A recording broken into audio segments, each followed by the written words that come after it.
அண்மை செய்தியாக பார்த்து வருகிறோம்.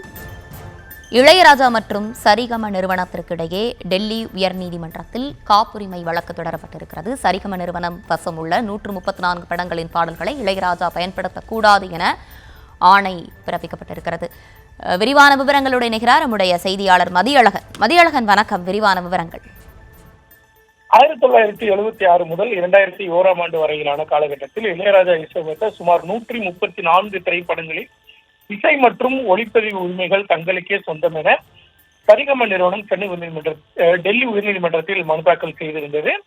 அந்த திரைப்படங்களின் தயாரிப்பாளர்களுடன் முறைப்படி ஒப்பந்தம் செய்து உலகளாவிய மற்றும் நிரந்தரமான காப்புரிமையை தாங்கள் பெற்றுள்ளதாக சரிகம நிறுவனம் அந்த மனுவில் தெரிவித்திருந்தது. ஆனால் இளையராஜா இந்த பாடல்களை தனது பாடல்கள் என கூறிய அமேசான் மியூசிக், ஐடியூன்ஸ், ஜியோ7 போன்ற டிஜிட்டல் தளங்களில் பதிவேற்றியது சட்டவிரோதம் எனவும் சரிகம நிறுவனம் வாதிட்டது.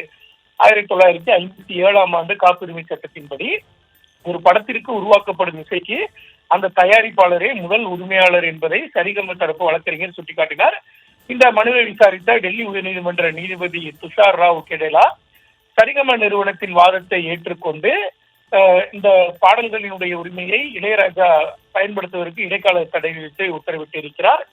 இளையராஜா அல்லது அவர் சார்ந்த பிரதிநிதிகள் சரிகம வசம் உள்ள அந்த 134 படங்களில் பாடல்களை பயன்படுத்தவோ உரிமை கோரவோ அல்லது மற்றவர்களுக்கோ உரிமம் வழங்கக்கூடாது. இந்த தடை விதிக்கப்படாவிட்டால் சரிகம நிறுவனத்திற்கு ஈடு செய்ய முடியாத இழப்பு ஏற்படும் எனவும் நீதிபதி தனது உத்தரவில் குறிப்பிட்டிருக்கிறார்.